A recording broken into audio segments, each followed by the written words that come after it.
In this video, we would be talking about a property of elements, electron affinity. Now, if you consider the atomic structure of any element, the removal of an electron leaves behind an ion. And the addition of an electron produces an ion also, a negatively charged ion. But ionization energy applies to the first option, which is the removal of an electron to produce a positively charged ion. Now, the core concept of ionization energy focuses on the energy needed to overcome the attraction between positively charged protons within the nucleus and the negatively charged electrons to produce a positively charged ion, endothermic in nature. In this video, we will be talking about electron affinity, which is the negative ion equivalent of ionization energy that describes the amount of energy change associated when an electron is added to the valence shell of an isolated gaseous ion or atom. We would also look at the general trends and patterns of electron affinity on the periodic table and the factors that account for this trend. Now, if we are asked in a chemistry test to provide the general chemical equation representing electron affinity, this is what will be expected of us.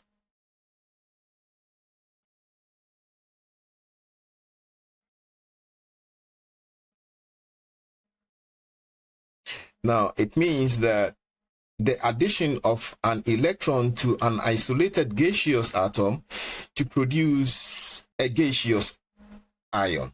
Now, if a reference element is given, like if we are given fluorine as a reference element and we are asked to write the chemical equation representing the first electron affinity for fluorine, this is what is going to be expected of us.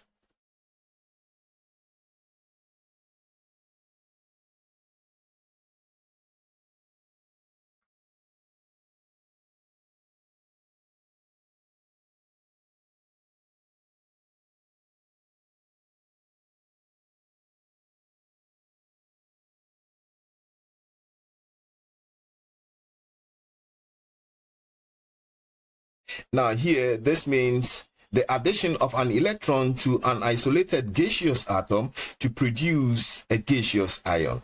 And it involves the release of 328 kilojoules of energy per mole.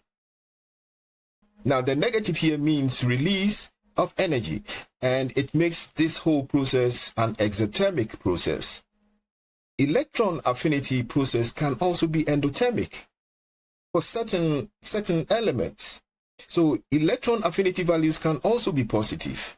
So depending on the electron configuration of elements, the electron affinity values can change, can be either positive or negative. Now, if you look at fluorine here, fluorine has a more negative electron affinity value compared to lithium.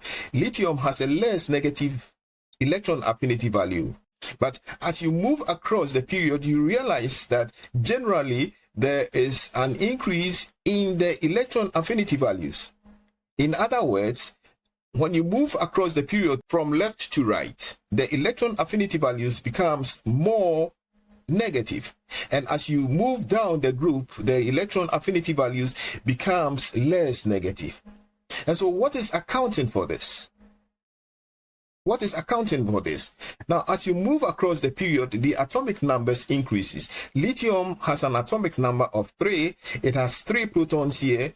Protons are positively charged particles, and so it has 3 positively charged particles in the nucleus here. As you move across the period, fluorine is the 9th element on the periodic table. It has 9 protons and definitely has 9 positively charged particles in the nucleus here. So as the atomic numbers increases, their proton numbers increases, their charges also increases across the period, and so does their effective nuclear charges. So as you move across the period, the atomic numbers increases,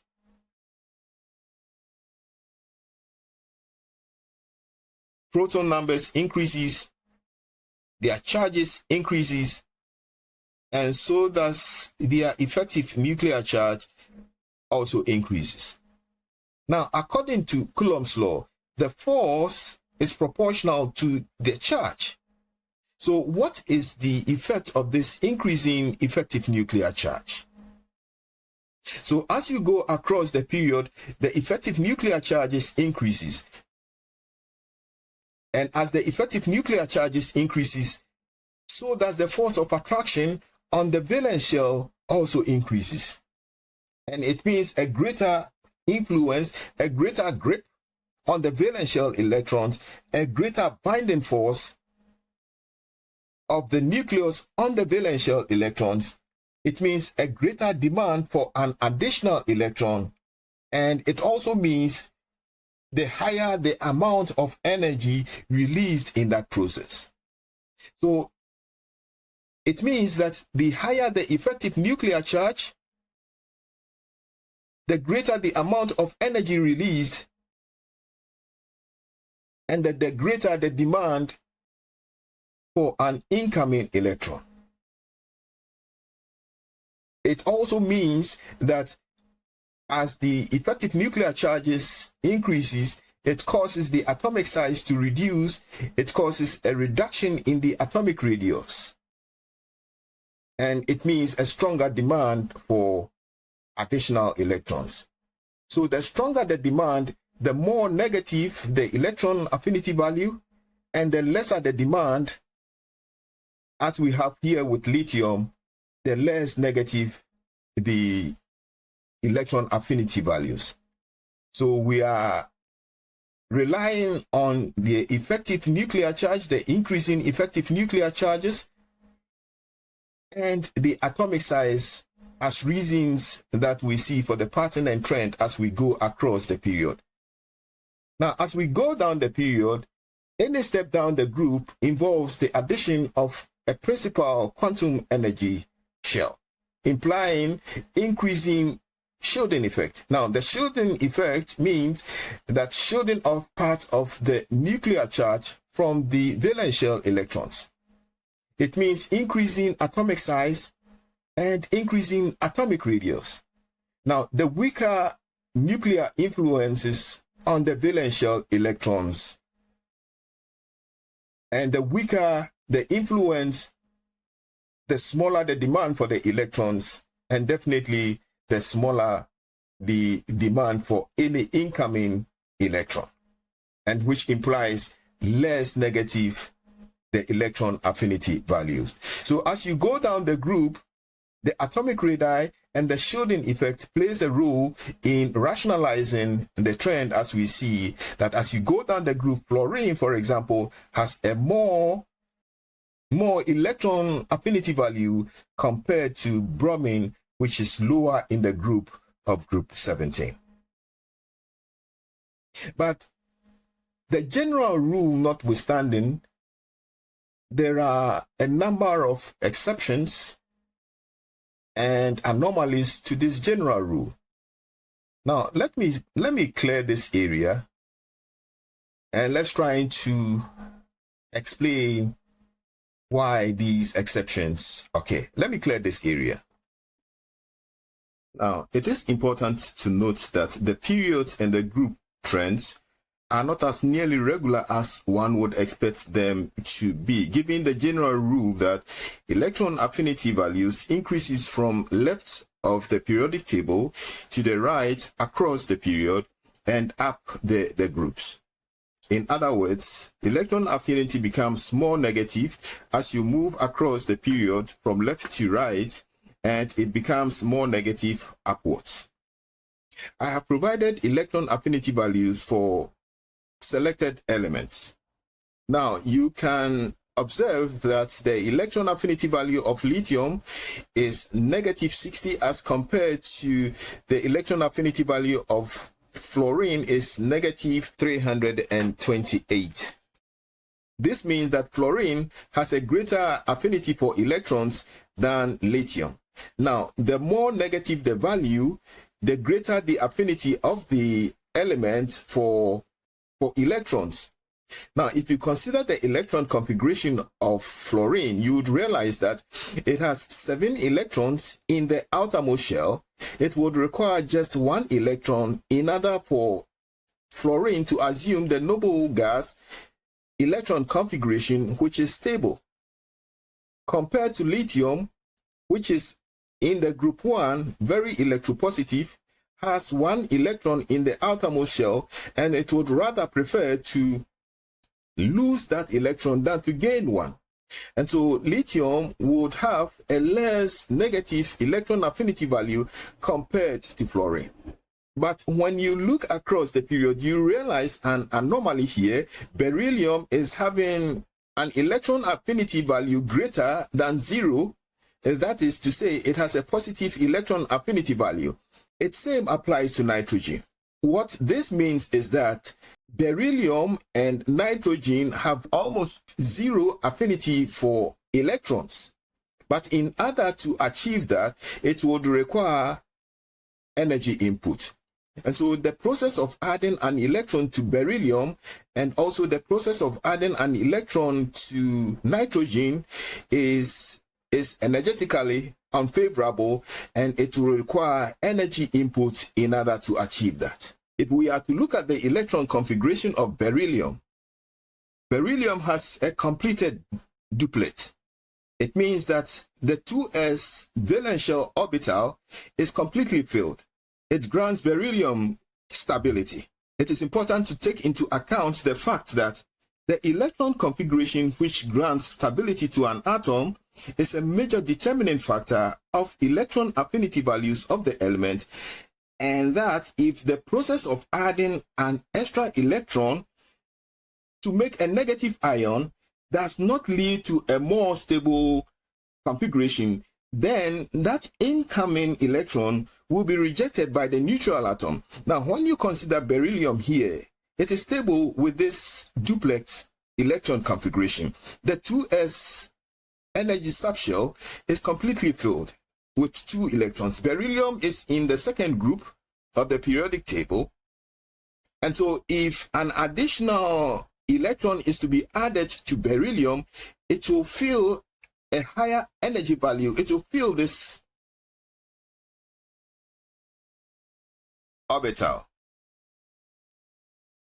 And by placing this electron here, it makes the beryllium atom unstable.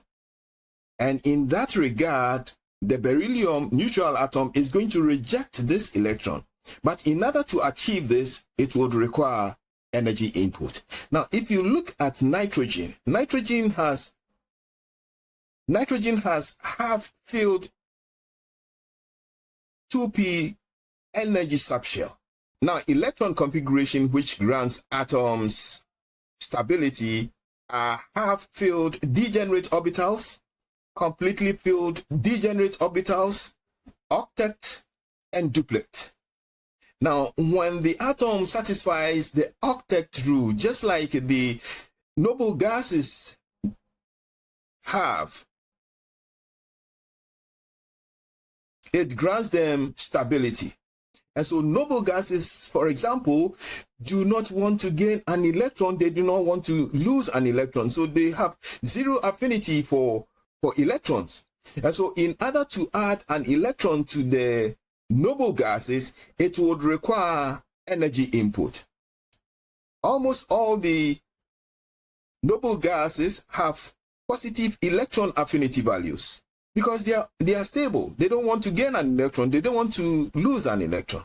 In the same way as beryllium, it is stable here. It doesn't want an electron. If you add it, you are going to destabilize the entire configuration, and the neutral atom will reject it. So beryllium has almost a 0 affinity for electrons, but in order to achieve that, you are going to have a positive electron affinity value. Now, back to nitrogen. Nitrogen has half-filled 2p orbitals. When an extra electron is to be added to nitrogen, it will fill this place.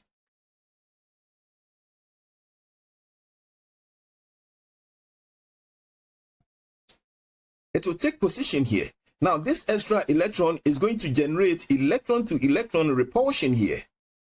It's going to cause and generate asymmetrical electron distribution here, and going to destabilize the entire atomic structure.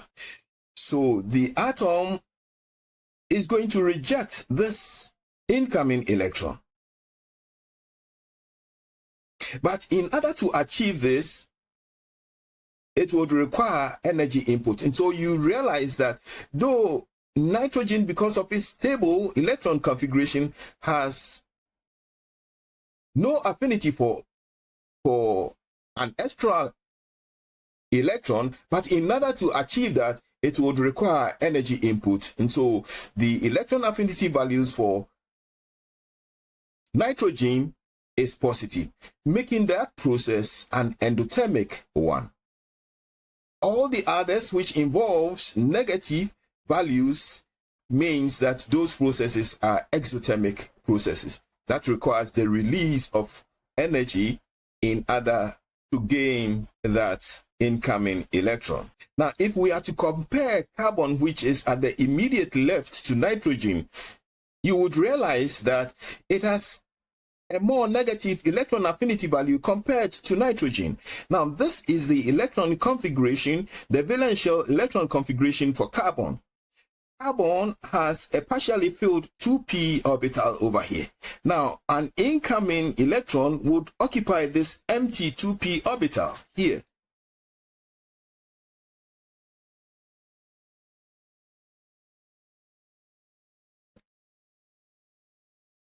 Now, when this is to happen, carbon would assume the half-filled electron configuration of the 2p orbitals. And in this arrangement, it makes carbon very stable. And so carbon will be more than willing to gain an electron because of the stability that it grants carbon when it gains one. So the values for electron affinity of the elements that we see across the period and the breakages that we record in their electron affinity values are because of their unique electron configurations that they exhibit. Now, if you are to look at this block from boron through to fluorine in the second row of the periodic table, and the elements just below them, immediately below them, from boron through to fluorine in the second row of the periodic table, and the elements immediately below them in the third group. Now, if the general rule is to apply, then the electron affinity value for chlorine is expected to be lower or less negative than that of fluorine, and we are expecting aluminium to have a less negative electron affinity value compared to boron. But that is not the case. Rather, if you look at these figures provided here, chlorine has a much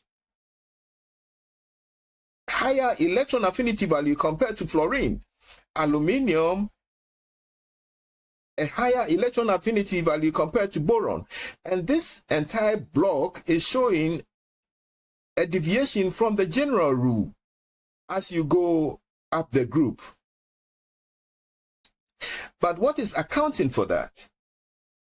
Now, if you look at the atomic size of fluorine, it is smaller than that of chlorine, which is just below it in the group 17. It has a higher electron density than chlorine. Electrons faces two types of forces within the atomic structure: the electron-to-electron forces of repulsion and the nucleus electron forces of attraction. Now, for fluorine, the electron-to-electron forces of repulsion slightly overwhelms the forces of attraction between the nucleus and the electrons. So an incoming electron is going to experience a lot of electron-to-electron forces of repulsion here.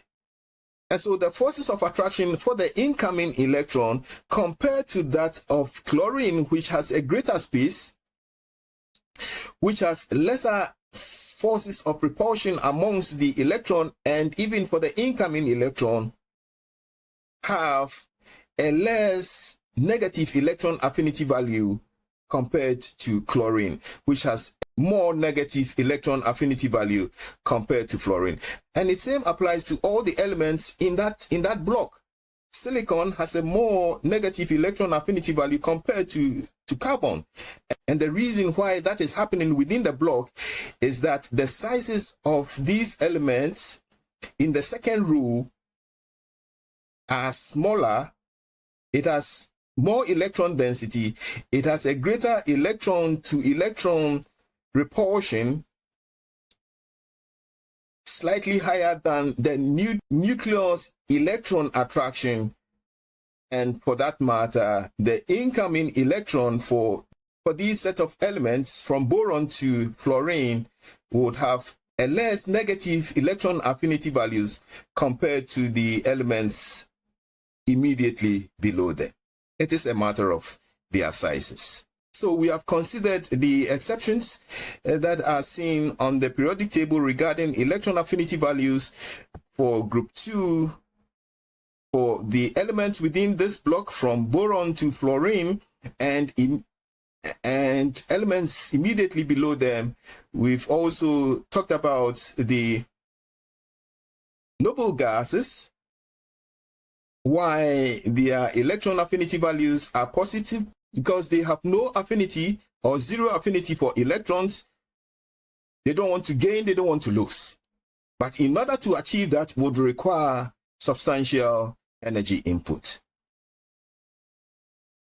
So with that, let's look at one or two exercises and try and see whether we will be able to put these set of elements in their order of increasing electron affinity values. We shouldn't forget that the more negative the electron affinity value, the greater the affinity that the element has for electrons. So how would you put the following elements in their order of increasing electron affinity? Chlorine, selenium, sulfur, cesium, rubidium, tellurium.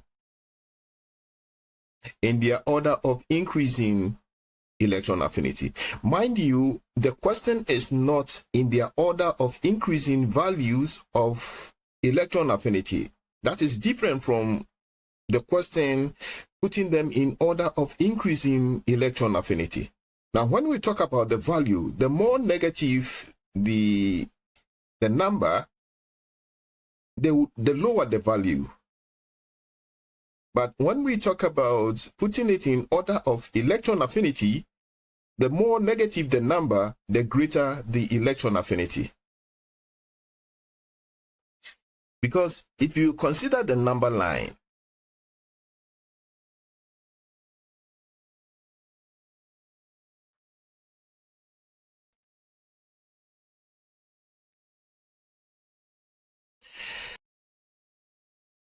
now the more you go to the left on the number line, the lower the value of that number.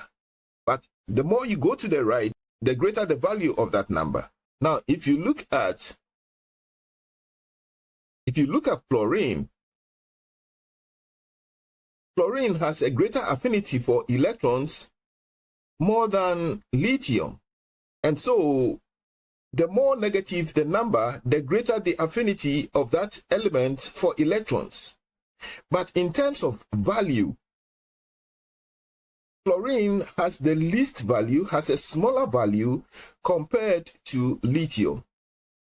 So if you are asked the question, look at the question very well. If the question is that putting the elements in their order of increasing value of electron affinity, then the most negative of the numbers has the least value. Now, in this question, we are asked to put these elements in their order of increasing electron affinity. So let's try to locate these elements on the periodic table. Now, chlorine, this is chlorine. Chlorine is here to the right on the periodic table. This is selenium, sulfur, cesium is here, rubidium is just above cesium, and tellurium. Now, per our general rule, electron affinity values become less negative as you go down the group, and it becomes more negative as you move from left to right. Rubidium, tellurium, selenium, sulfur, then chlorine.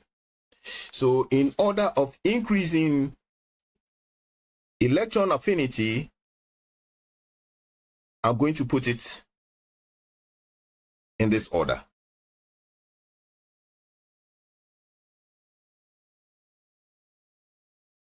Rubidium has a lesser electron affinity than tellurium, then tellurium is lesser than selenium. Selenium has a lesser electron affinity compared to sulfur. Then chlorine has the greatest electron affinity as compared to the rest of the elements in this pack. Now, if the question were to be putting them in order of increasing value of electron affinity, then the opposite would have been the order. Then the order would have been in this way.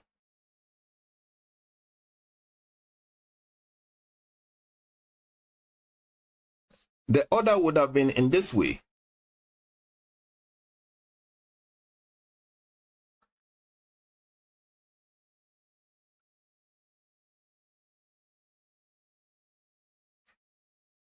Then the order would have been in this way. So when you are giving the question, be very careful how the question has been framed or how the question has been phrased. Now, the first one is that the elements have been put in an order of increasing electron affinity. This first one, order of increasing electron affinity. And the second one has been put in order of increasing value of electron affinity. So be mindful of that.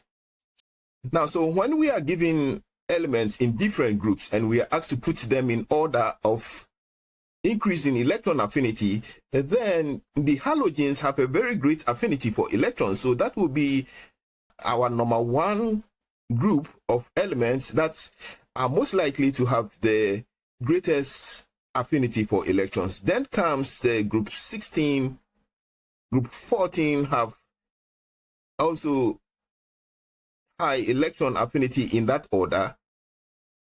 Then group 15, group 1 will follow the pack. Then group 13, group 2, and lastly, group 18 as the group of elements with the least affinity for electrons. And so group 18, which are the noble gases, they are so stable, they wouldn't like to gain or lose electrons. So this is the end of my video. Thank you very much for watching, but keep watching.